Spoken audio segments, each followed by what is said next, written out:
Assalamualaikum warahmatullahi wabarakatuh.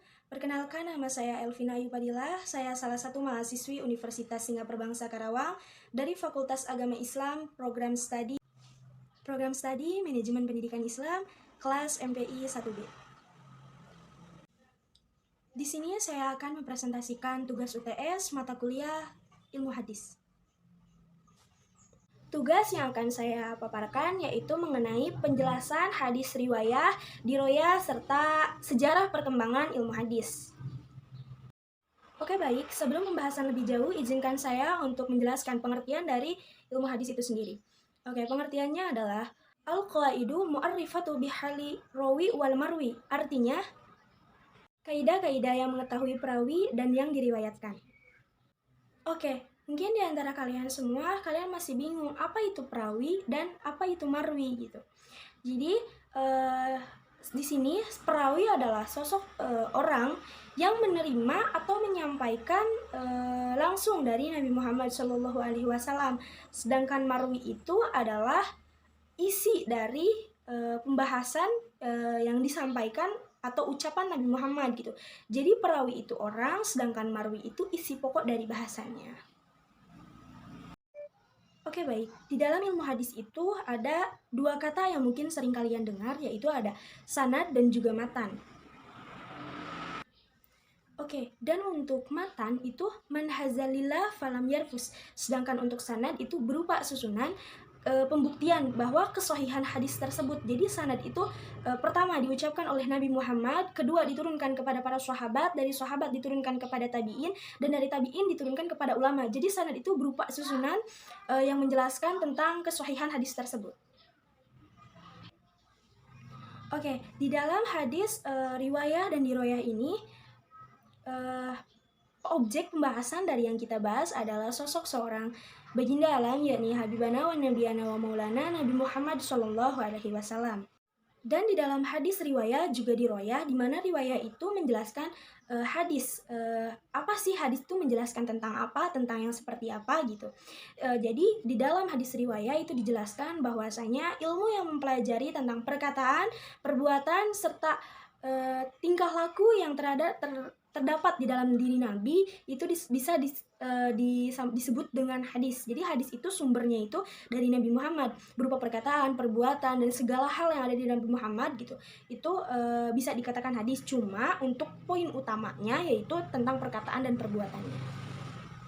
Sedangkan untuk hadis riwayah itu sendiri, di mana di dalam riwayah itu dijelaskan kesahihan hadis tersebut gitu. Bahkan banyak gitu kan zaman sekarang hadis-hadis doif yang tidak diketahui kepasihannya, kebenarannya, kesahihannya gitu. Nah, di hadis riwayah itu dijelaskan benar atau tidakkah, doif atau tidakkah hadis tersebut gitu. Sahih atau tidakkah gitu. Nah, sedangkan untuk di riwayah itu, hadis di riwayah itu lebih menjelaskan kepada sosok perawi, di mana perawi yang tadi saya awal saya jelaskan gitu. Perawi adalah sosok orang yang menerima dan mendengar langsung yang disampaikan oleh Nabi Muhammad gitu. Nah, maka dari itu hadis diroyah ini tuh menjelaskan tentang hukum-hukum dan syarat-syarat seorang perawi gitu.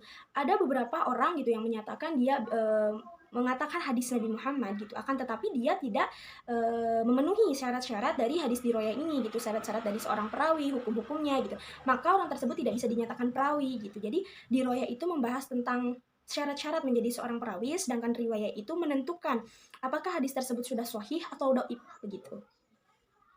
Dan di dalam hadis riwayah itu ada yang namanya output juga input ya. Nah, untuk dari diroyahnya itu lebih menjelaskan tentang objek pembahasan, penelitian, sanad dan matan, juga kajian diterima atau tidaknya hadis tersebut. Mungkin ini sekian penjelasan dari hadis riwayah dan juga diroyah. Di sini saya akan menjelaskan tentang sejarah pengembangan ilmu hadis. Dan pada masa sejarah perkembangan ilmu hadis itu ada 5 periode. Periode pertama yaitu ada pada masa zaman Nabi Muhammad SAW. Yang kedua pada zaman khalifah. Yang ketiga khalifah atau para sahabat ya. Yang ketiga itu ada pada masa tabi'in. Yang keempat ada masa tabi'in. Yang kelima ada masa setelah tabi'in. Mungkin untuk penjelasan perkembangan secara ilmu hadis saya mengambil secara garis umum ya, dimana ketika pada zaman Nabi Muhammad itu Rasulullah tidak mengharuskan atau Rasulullah bukan tidak mengizinkan, tapi Rasulullah berkata bahwasanya hadis tidak perlu ditulis. Mengapa tidak perlu ditulis? Karena Rasulullah itu takut akan bercampurnya hadis dengan Al-Quran gitu. Akan tetapi para sahabat berkata kepada Rasulullah, ya Rasulullah, apakah kami boleh untuk menulis hadis engkau gitu? Rasulullah berkata, boleh, asal itu dijadikan sebagai koleksi untuk diri mereka gitu.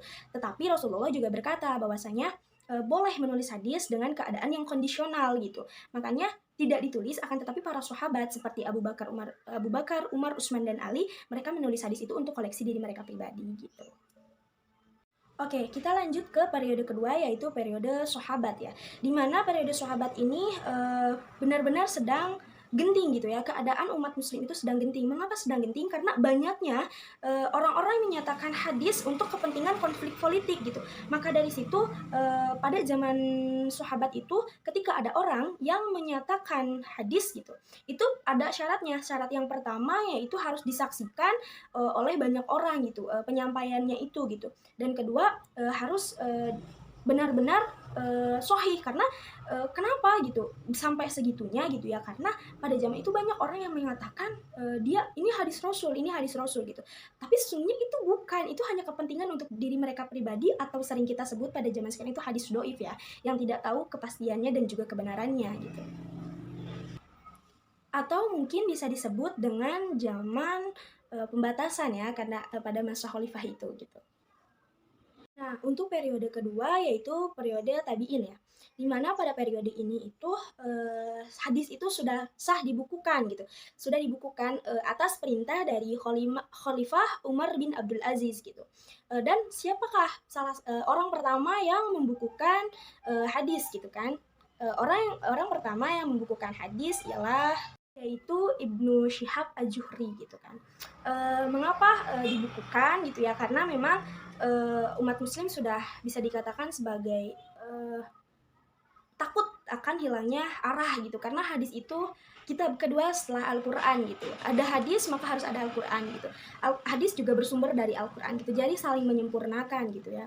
Nah, untuk pada zaman tabi'in ini, ketika hadis dibukukan itu masih banyaknya pembukuan itu masih lebih nyatanya lebih digabungkan gitu ya dengan fatwa-fatwa dari para sahabat gitu. Jadi di buku itu masih tidak secara real hadis Nabi gitu. Jadi masih ada fatwa-fatwa Rasulullahnya, fatwa-fatwa para sahabatnya gitu. Dan beberapa buku, sebenarnya banyak ya buku pada zaman itu, cuman yang saya ketahui gitu ya, itu ada buku Kitab Musannaf dan Musnad gitu. Itu untuk pada masa zaman tabi'in ya. Dan di sini mohon maaf tadi ketika penyimpulan yang saya sampaikan Musannaf dan Musnad. Nah, itu untuk pembahasan dari periode para tabi'in ya. Di sini ada periode tabi'in, di mana ini periode kejayaan kodifikasi hadis gitu. Kan tadi pada masa zaman tabi'in itu hadis si buku itu masih berupa hadis dan fatwa-fatwa dari para sahabat. Nah, pada masa ini itu dikodifikasikan, di mana dipisahkan antara fatwa dari para sahabat dan hadis dari Rasulullah gitu. Itu dipisahkan ya, pada masa ini tuh kejayaannya hadis gitu. Dan untuk selanjutnya itu ada setelah tabi'in gitu. Maka di sini sebenarnya periodenya itu ternyata ada 5 ya, bukan 4 guys. Nah, untuk periode terakhirnya itu ada periode yang namanya setelah tabi'in. Kenapa dikatakan sebagai periode setelah tabi'in?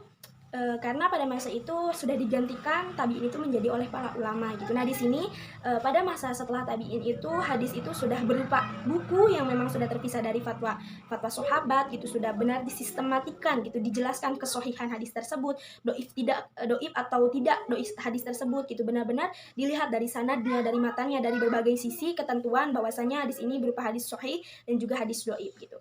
Mungkin sekian presentasi dari saya mengenai hadis riwayah dan diroyah, juga masa perkembangannya gitu. Mohon maaf bila banyak kesalahan karena saya masih dalam tahap belajar. Terima kasih. Wassalamualaikum warahmatullahi wabarakatuh.